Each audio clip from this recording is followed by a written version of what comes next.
Qu'est-ce que tu as mis comme mèche là, Jean-Luc? Bon là, on a mis du pissenlit. Pissenlit. Ouais. Qu'est-ce que c'est que ce nom?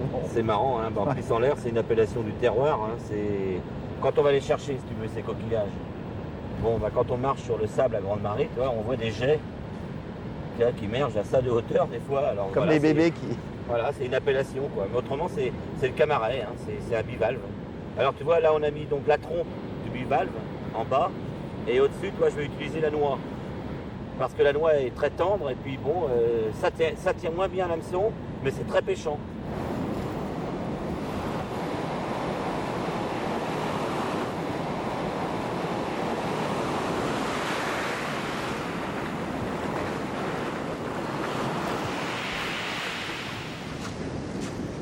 Là, tu as tiré dans quelle vague, Jean-Luc, à peu près à Là, quelle je vais distance? assez loin parce que on est au tournant d'eau, là, tu vois, basse-mer. Donc il n'y a pas beaucoup d'eau, alors je vais tirer un peu plus loin. Et quand elle va monter, tu as vu qu'il y a un grand creux là. Et à moitié marée montante, on va pêcher dans le creux justement. C'est là que Tu n'as pas besoin de tirer très loin. pas toujours, ça dépend. Hein. Des fois ça peut arriver, mais en règle générale, on prend des fois plus de poissons au bord qu'au loin. C'est plutôt un exercice de précision plutôt que de distance. De précision. Ouais, c'est-à-dire tirer au bon endroit plutôt que de tirer le plus loin possible. Ah, complètement. Hein. Enfin, tirer le plus loin possible. Moi j'en ai vu plein faire ça et en réalité ça donne des fois rien du tout. L'idéal quand on pêche à 2 cannes comme on va le faire là, c'est d'en mettre une assez loin et une un peu plus près. Tu vois, comme ça tu vois la tendance et puis selon, à ce moment-là tu mets les 2 cannes après à la même distance. Tu règles le tir. Voilà, c'est ça. Bon là on va laisser ça comme ça, puis on va aller préparer l'autre. Bon, on va mettre sur l'hameçon du bas une trompe. Tu vois, on a une trompe. Alors, la trompe d'un pissenlit, elle est creuse en réalité. Donc on va y insérer un hameçon à l'intérieur, comme ça, tu vois. Et on va le plisser pour ressortir pratiquement à son extrémité, comme ceci, tu vois. Et voilà. Alors après, on va prendre l'autre, comme ça, et on va le mettre dans l'autre sens, bien entendu. Comme il y en a un qui est ici, on va mettre l'autre à l'intérieur de l'autre côté. On va le plisser à l'intérieur, là, voilà. Hop, tu vois. Et on va ressortir comme ça. Alors après, on tire, ça va coulisser. Les 2 hameçons vont se serrer un peu, tu vois. Et voilà. Donc on les met dos à dos.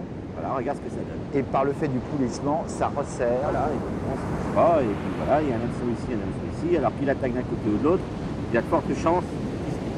Voilà, on va mettre une noix. Alors c'est le même principe. Bon, il faut savoir que la noix est plus fragile. Et est-ce Voilà, qu'on peut les saler pour les rendre plus durs? Ah, ben, Ça c'est ce que sert à j'ai rien. fait. Ça, je vais t'expliquer aussi. C'est vrai que je les sale pendant 1 heure ou 2. Quand on met une noix, par contre, il faut absolument servir de la langue. Pour qu'on ait une partie dure pour accrocher l'hameçon. Là, celui-là, ça va, mais l'autre, tu vois, on va aller le mettre. Il faut que ça aille piquer là, quoi, tu vois. Parce que là, c'est l'endroit le plus dur dans la noix. Quand on voit des pissenlits par terre après un coup de tabac, alors tu garantis que s'il y a du coquillage sur la plage frais, c'est sûr qu'il y a du bar devant. Ça, c'est obligé. Ils viennent pour ça. Bon, la couleur de la mer, c'est important. Quand on pêche en surf, quand elle est un petit peu teintée comme ça, c'est excellent. Parce que là, le poisson est beaucoup plus mordeur.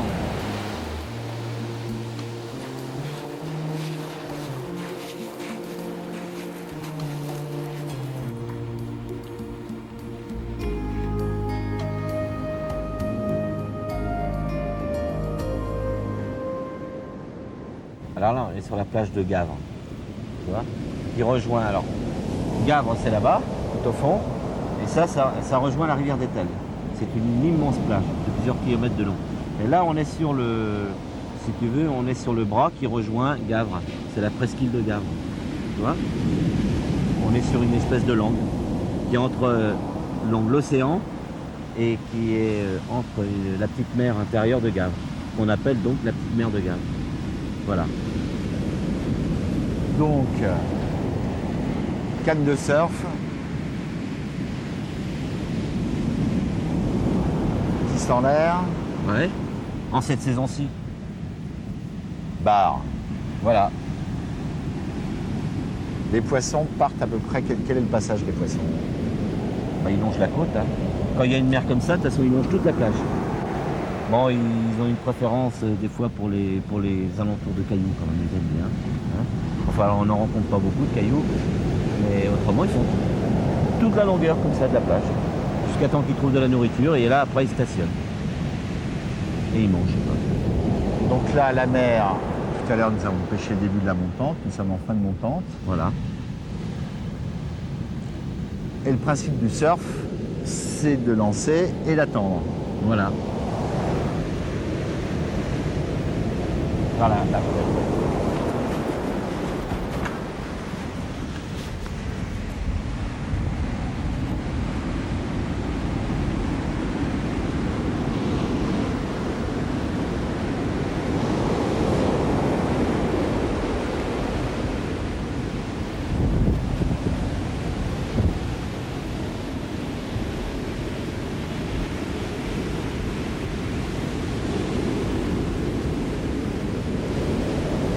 Pas grave, on va relancer ça.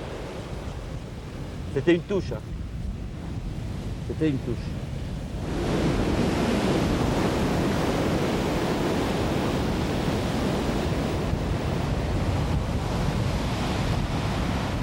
Aux alentours de fin novembre, les gros bars commencent à arriver à la côte. Ouais, mais ils arrivent avant déjà. Hein.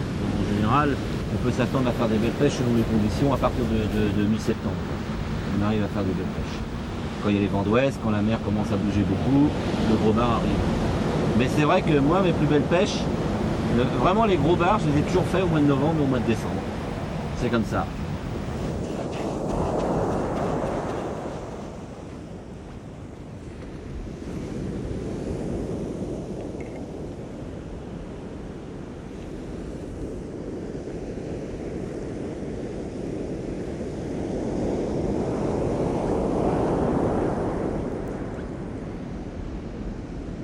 J'en ai un.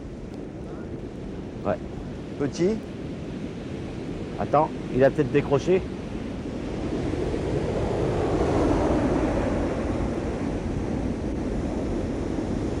J'en ai un. Juste quand je pose la canne, il me fait une touche. Petit poisson. Ah, petit poisson. Bon, ça, c'est maillé, je pense. Hein. C'est maillé.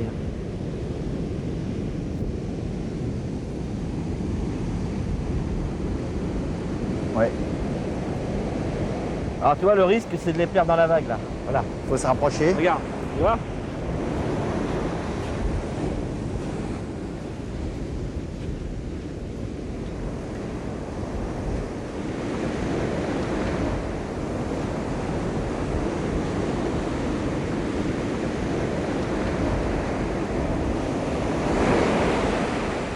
Alors on s'aide de la vague, tu vois, pour les ramener là. Voilà. Ah, il est pas mal. Hein. Oh, il fait. Ouais, il est correct. Ouais, il est correct quand même. Hein. Bon voilà, tu vois. Et tu vois, celui-là, il a engamé les deux hameçons. Hein.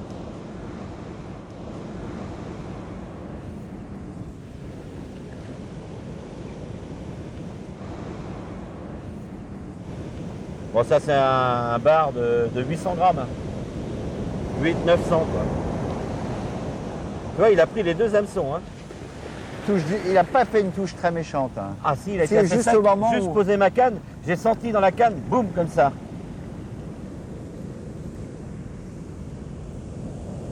Pas l'air d'avoir le ventre bien rempli. Non, mais enfin bon, celui-là, tu vois, il...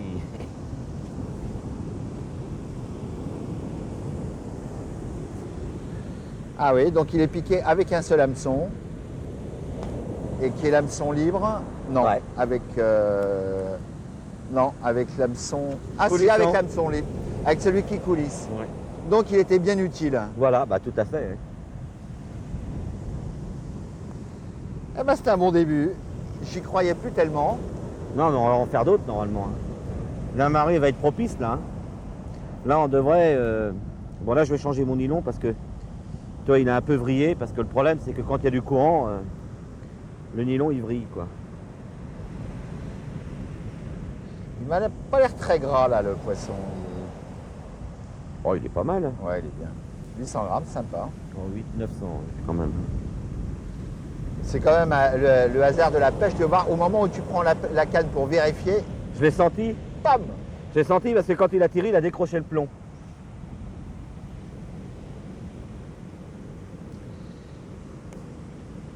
Bon, ben on va aller le mettre au sec. Ouais, on va le mettre dans le sac. Hein. Alors Jean-Luc, un plomb grappin très très très malin parce que ça se débraye. D'à peu près combien de grammes hein? 150 grammes là. Vu l'état de la mer, c'est ce qu'on emploie. Ouais. Un émerillon agrafe, un émerillon baril, et après. Ah, alors donc voilà. Si tu regardes bien attentivement, tu vas voir. Donc j'emploie déjà du 55 centièmes. Tu vois? Et ça, c'est un sleeve. Tu remarqueras une chose, c'est que le nylon, en réalité, il passe 3 fois dans le sleeve. Tu vois, il fait un aller, où est-ce que tu as glissé ta gaine en silicone, et il fait un retour. Et il est coupé à ras à ce niveau-là.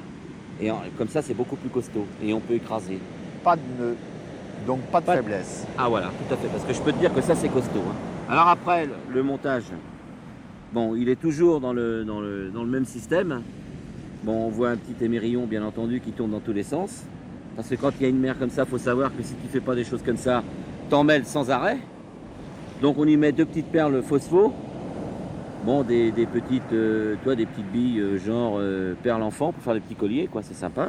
Et donc les fameux sleeves.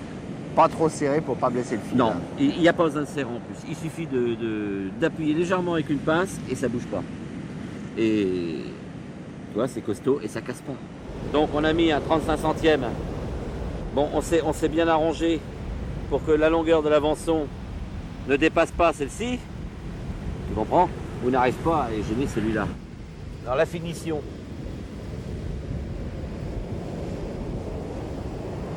Parce qu'il faut savoir, voilà comment que ça se présente. Alors après, tu comprends bien que on finit par la même chose. D'accord? Avec un baril, bon, la petite gaine et le fameux sleeve. Donc, non, la graffe, elle, n'a rien à voir avec ce montage-là. La graffe, elle, fait partie de la canne. Voilà, ça, c'est ce qu'il y a sur le moulinet. Voilà, sur le moulinet, qui comporte une arrachée. D'accord? L'arrachée, c'est un diamètre de 50 centièmes ou 60 centièmes, hein, selon ce que tu as à faire avec, qui fait à peu près 1 mètre devant la canne, la longueur de la canne, plus 3-4 tours dans le moulinet. Comme ça, quand tu lances fort, ça ne te casse pas. Parce que derrière, il y a du 35 centièmes, Alex. Tu comprends? Et si jamais tu mets directement du 35 centièmes, alors là, tu as vu comment on lançait tout à l'heure, tu es garanti que le plomb part, mais tout le reste casse.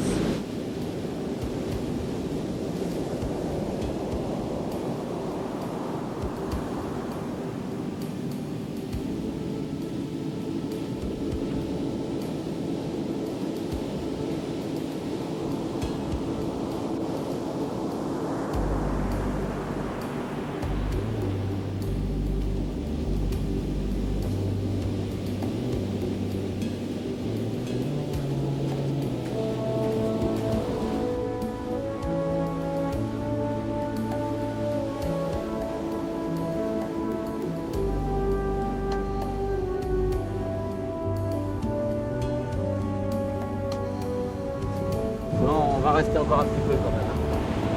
Oui. Ils peuvent arriver en fin de marée. Ils peuvent arriver complètement en fin de marée. Il a décroché le corps. Non, il est celui-là. Pas gros?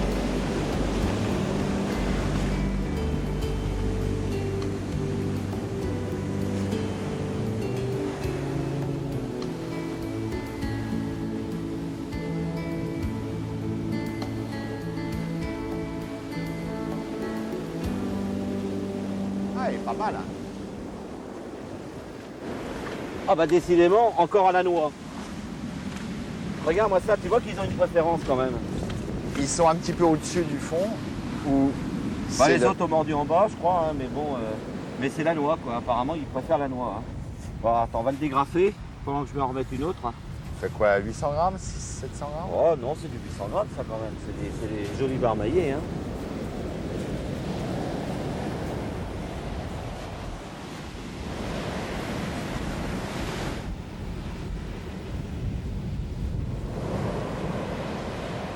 Tu sais ce que je vais faire, Alex? Non. J'ai mis 2 noix. 2 noix. Voilà. Plus grosse bouchée.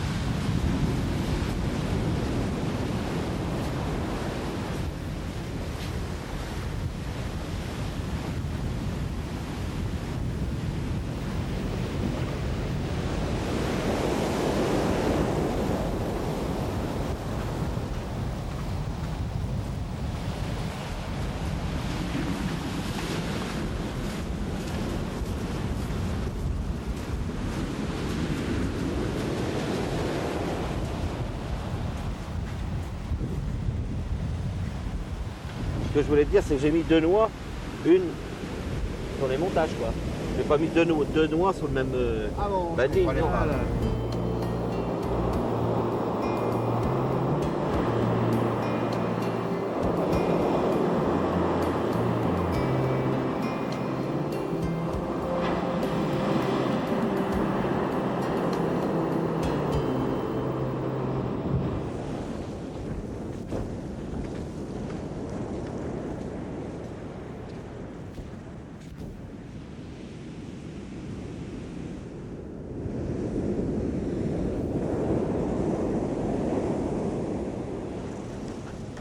Il y en a un autre qui va arriver là. Il est beau? Non. Oh, c'est bon. Moyen.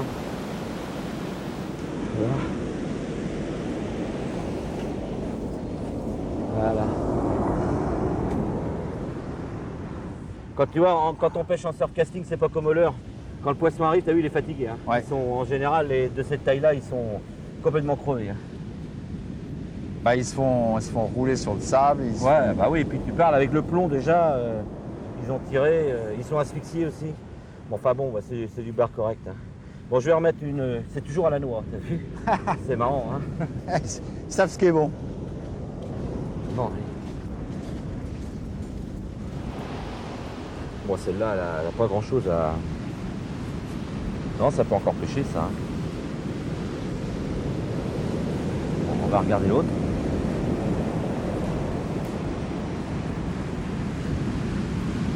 Faut enlever le sable. Hein. Ouais, il est enlevé. Non, non, il n'y a pas de sable. Voilà. Bon. Un peu. Ok. Voilà. Ça, c'est très fin comme plomb. Comme plomb. Ouais, c'est malin. Ouais, c'est moi qui l'ai fait, cela d'ailleurs. Ça m'intéresserait de voir comment tu les fais. On va prendre du plomb.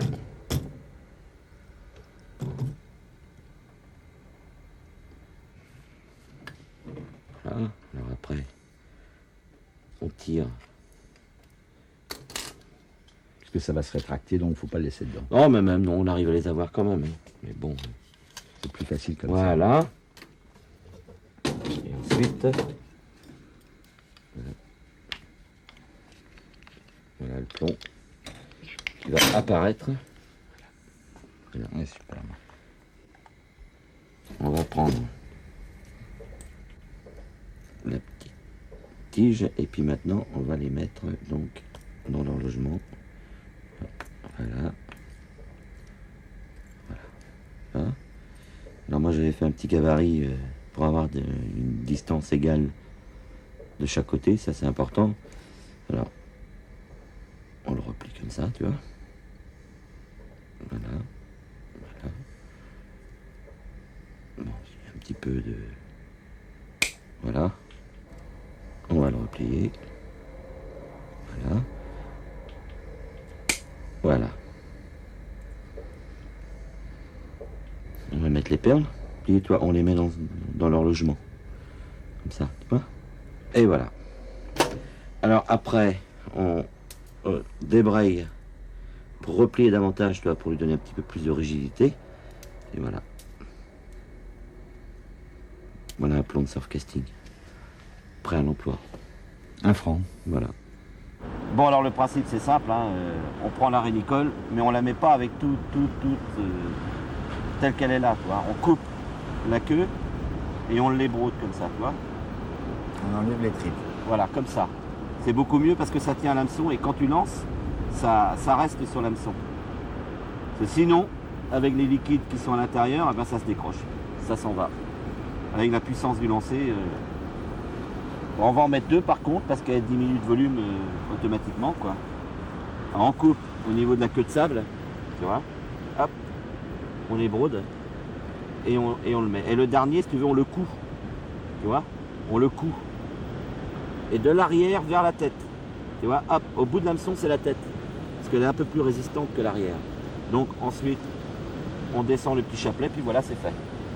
Tu vois ? Superbe. Voilà. Alors maintenant, on va relancer. Et en dessous, tu as mis une noix. Ah bah voilà. Donc on laisse la noix, puisque tu as vu qu'on a fait 3 barres avec. Donc on va continuer avec la noix.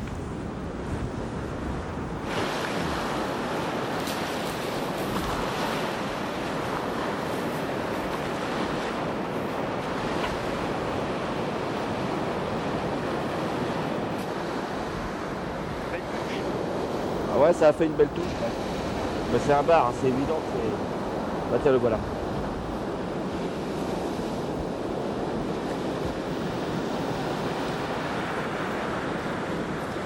Voilà. Ah, Pas piqué. Ouais, il a mordu à la rénicole encore. Décidément, hein. c'est quoi, 600 grammes? Ah ouais, c'est 700. Elle a bien mordu. Ouais, Et il se pique souvent vers le bas ou Ça dépend. C'est souvent aux commissures, tu vois, ici.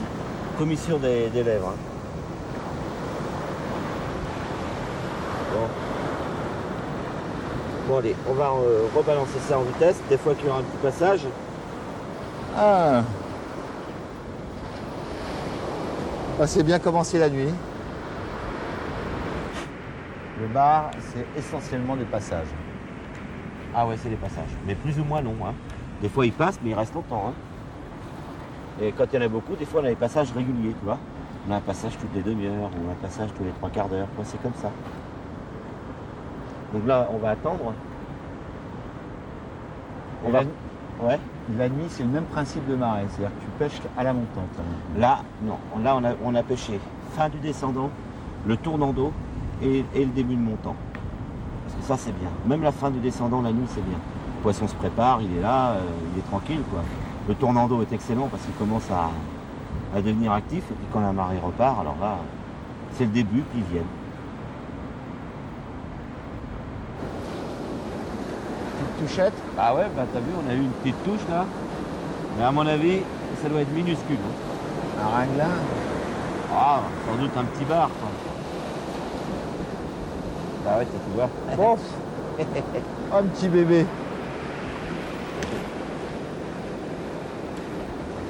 Ah, c'est un tout petit là. Hein. C'est un petit jeune. On va le remettre à l'eau. Ouais, il a mordu à la rénicole. Donc ça confirme ce que je te disais ce matin.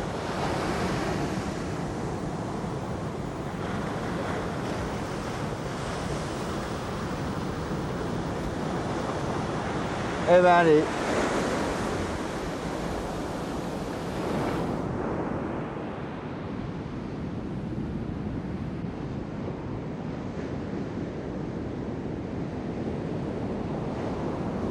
Il arrive là. Il est sur le côté là.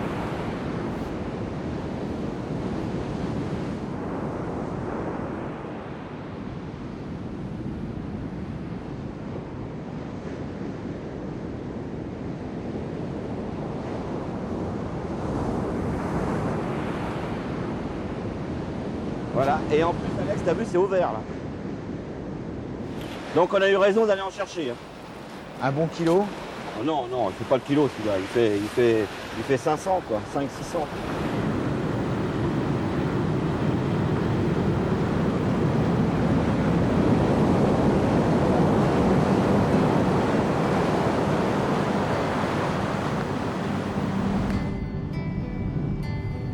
Bah, Jean-Luc nous a empêché Querillo, nous a empêché Gavre, jour et nuit. Ouais. Bon, au début, les conditions étaient pas trop mauvaises. Nous avons fait des poissons corrects. Ouais. Mais ce qui m'a le plus apporté, c'est de pêcher avec un champion de Bretagne de surf qui m'a montré ses montages magiques. Comme ça, il m'a enseigné la bonne méthode, la bonne manière, les bons montages. Et c'est quand même assez sympa de ta part parce que les champions ne montrent jamais leur montage. Ça, Ils les gardent pour eux parce que En général. souvent ce qui fait la différence, c'est une suite d'astuces sur des montages. Ouais. C'est une suite d'œuvres de Christophe Colomb. Ah, ouais. Et c'est ça le principal. Donc je pourrais revenir avec la bonne manière de pêcher.